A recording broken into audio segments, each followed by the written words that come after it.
देखो, एक समय ऐसा था जब मार्केट में कुछ ऐसे-ऐसे फ़ोन्स आया करते थे, एक किफ़ायती प्राइस में कि उन्हें खरीदना जैसे कोई इन्वेस्टमेंट जैसा लगता था। जब आप उस फ़ोन को परचेज़ करते थे तो आपको पूरी वैल्यू मिलती थी उन पैसों के बदले में।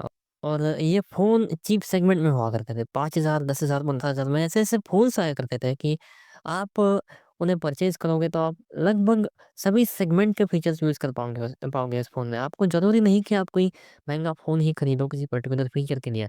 एग्ज़ाम्पल दे दूँ आपको, रेडमी नोट 5 की सीरीज़, नोट 6 की सीरीज़, इतने अच्छे प्रोसेसर्स हुआ करते थे उनमें, इतने अच्छे फ़ोन्स हुआ करते थे। जो चीज़ एक आईफ़ोन करता है, उसकी एक बेसिक फंक्शनैलिटी भी आपको ये फ़ोन करवा के देते थे।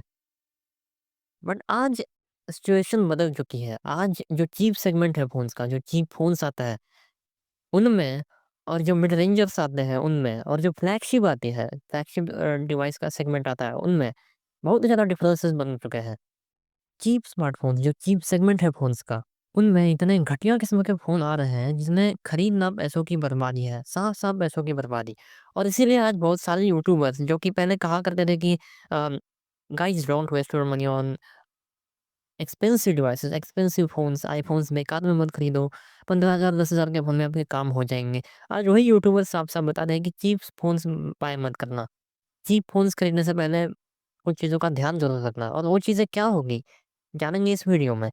देखो, चीप फ़ोन से मेरा मतलब है, मेरी डेफ़िनिशन है, ₹5,000 के फ़ोन से लेकर 15,000 तक का फ़ोन एक आम इंसान के लिए, वही चीप सेगमेंट है। और उस सेगमेंट में जब आप फ़ोन खरीदते हो तो आप एक्सपेक्ट करते हो कि जब आप एक फ़ोन खरीदो, तो क्योंकि ये फ़ोन खरीदने वाले लोग लोअर मिडल क्लास या फिर मिडल क्लास होते हैं, तो उन्हें इस बात की अपेक्षा होती है कि इस फ़ोन को मैं अगले 3 से 4 साल आराम से यूज़ कर सकूँ। बट होता कुछ और है, जब आप एक फ़ोन खरीदते हो चीप सेगमेंट में ₹5,000 या ₹10,000 के आस-पास, उनमें आपको जो पॉपुलर ब्रांड्स देखने को मिलेंगे, अगर आप सैमसंग और मोटोरोला को छोड़ोगे, इन 2 ब्रांड्स को, तो आपको मिलेंगे चाइनीज़ ब्रांड्स, जिनमें आपको ऐसे-ऐसे फ़ोन्स मिलेंगे जिनके यूआई बहुत ही ज़्यादा शिट होता है, जिनके यूआई के नाम पे कलंक होता है। वो फ़ोन में क्यों होता है मुझे नहीं पता। उनमें हर ऐप में सिस्टम ऐप जो होते हैं, जो गैलरी होती है, कैमरा, इवन जो फाइल मैनेजर होता है, जो सिस्टम की सेटिंग्स होती है, इवन आप उस फ़ोन में अगर कोई ऐप इंस्टॉल करते हो, तब हर ऐप में आपको ऐड दिखती है, हर ऐप में आपको ब्लूटूथ मिलता है, प्री इंस्टॉल्ड ऐप्स मिलती है। और ये जो ब्रांड्स स्पेसिफिकेशंस की बातें करते हैं कि हमारे फ़ोन में ये है, हमारे फ़ोन में वो है, इतने सस्ते प्राइस में हम ये दे रहे हैं। यही इन लोगों का गेम है एक्चुअली मार्केटिंग का। तो किसी भी तरह आपको अपना फ़ोन बेच दो और उसके बाद एड्स दिखा के ज़्यादा पैसे कमाओ। इवन दो आप स्पेसिफिकेशंस पे भी ध्यान देते हो, तब भी ये लोग खेल खेलते हैं रैम के साथ, expansion of RAM, RAM expansion जैसी चीज़ें दिखाएँगे। प्रोसेसर के नाम बदल दिए, प्रोसेसर के नाम थोड़े से अलग दिखाकर, कैमरा का मेगापिक्सल और उसमें आपको पागल बनाकर, हर तरह से ये लोग कोशिश करेंगे कि आपको नंबर्स गलत दिखाया जाए और किसी तरह से आपको नंबर्स में पागल बनाया जाए, स्पेसिफिकेशंस में पागल बनाया जाए और आपको फ़ोन बिकवाया जाए। इस तरह की चीज़ें जब से होने लगी है, तब से यूट्यूबर्स भी ये कहते हैं कि चीप फ़ोन्स में अपना पैसा बर्बाद मत करो। तो मैं अपनी ओपिनियन ये देना चाहूँगा कि अगर आप कोई चीज़ फ़ोन खरीदना चाहते हैं 5,000 से 10,000 रुपए में, आप प्रायोरिटी ज़्यादा से ज़्यादा उन ब्रांड्स को दो, जो ब्रांड्स हाई एंड डिवाइसेज़ भी बनाता हो, जो फ्लैगशिप भी बनाता हो, जैसे कि सैमसंग हो, जैसे कि मोटोरोला हो या फिर इवन वीवो के फ़ोन्स हैं, आईक्यू, ऐसे ब्रांड्स जो जिनका यूआई एक आम इंसान को यूज़ करने लायक हो। मुझे पता है कि ऐसा फ़ोन कौन खरीदता है। ज़्यादातर लोग जो आपके मम्मी-पापा या फिर उन्हीं की उम्र के जो लोग होते हैं, उन्हीं के लिए ये फ़ोन खरीदे जाते हैं। तो उन्हें ऐड स्किप करने का बटन कहाँ होता है, नहीं पता होता। उन्हें नहीं पता होता सॉफ्टवेयर से कैसे निपटना है। हमें पता है, तुम्हारे जैसे मेरे जैसे बंदे को पता है, अगर तुम्हें टेक में कोई नॉलेज हो, तो उन्हें पता है। बट ऐसे लोगों को जिनको फ़ोन में कोई नॉलेज नहीं है, उनके लिए ये चीज़ें मुश्किल होती है, सॉफ्टवेयर हटाना या फिर एड्स हटाना। उनके जैसे लोगों के लिए तो ऐसे फ़ोन्स बिल्कुल नहीं खरीदने चाहिए, जबकि उनके पास कोई ऑप्शन भी नहीं होता। उन लोगों को कोई इच्छा भी नहीं होती ज़्यादा पैसे खर्च करने में फ़ोन्स में।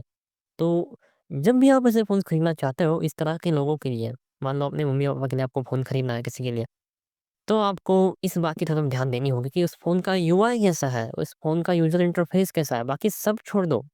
एक बार स्पेसिफ़िकेशंस में कॉम्प्रोमाइज़ करो, कोई फ़र्क नहीं पड़ता। आप क्या क्या करना है स्पेसिफ़िकेशंस का, उनको कोई गेम खेलनी है या उनको वीडियो एडिट्स करना है, कुछ नहीं, उन्हें बस सोशल मीडिया ही यूज़ करना है वैसे भी।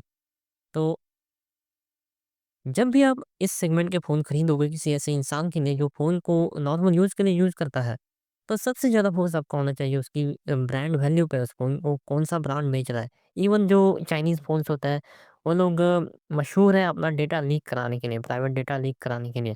उन पे ट्रस्ट भी नहीं किया जा सकता। वो फ़ोन में ब्लोटवेयर की जगह ब्लोटवेयर के साथ-साथ स्पाईवेयर तक ऐड कर सकते हैं, उनका कोई भरोसा नहीं है। तो भलाई इसी में है कि थोड़े ट्रस्टेड ब्रांड्स का फ़ोन खरीदो।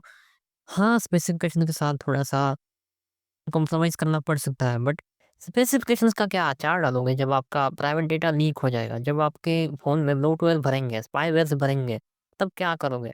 क्या करोगे जब 1 साल में ही फ़ोन हैंग होने लग जाएगा क्योंकि उसमें दुनिया भर के वायरसेस आ चुके हो, दुनिया भर के बकवास ऐप्स भर चुके हो, जिनमें स्पाईवेयर भरा होता है, तो क्या करोगे उस समय? उस समय क्या करोगे स्पेसिफ़िकेशंस का? तो जब भी कोई चीप फ़ोन खरीदो, उस समय उसके ब्रांड की तरफ ज़्यादा ध्यान देकर उसके स्पेसिफ़िकेशंस की तरफ कम ध्यान दो। स्पेसिफ़िकेशंस पे भले ही आप कम ध्यान दो, आपको 10 से 15 मिनट लगते हैं कोई वीडियो का रिव्यू देखने के लिए जाकर यूट्यूब में। आप यू स्पेसिफ़िकेशंस देखने से अच्छा है उस फ़ोन का रिव्यू देखो जाकर। और रिव्यू भी ऐसे इंसान से देखो जो कि आपके जैसे ही फ़ोन्स यूज़ करता हो, हमारे लेवल का कोई यूट्यूबर हो जो कि जिसे पता हो कि सस्ते फ़ोन्स कैसे होते हैं। नहीं तो वही बड़े-बड़े यूट्यूबर्स वैसे भी कुछ भी बताएँगे आपको। उन्हें एक्चुअली एक्सपीरियंस होगा ही नहीं उस फ़ोन को यूज़ करने का। इस वजह से जब भी आप चीप फ़ोन बाय करोगे तो इन चीज़ों का ध्यान ज़रूर रखना। बाकी आप क्या सोचते हैं इस टॉपिक के बारे में आपका ओपिनियन ज़रूर शेयर करना and that's it for the video. Thanks for watching.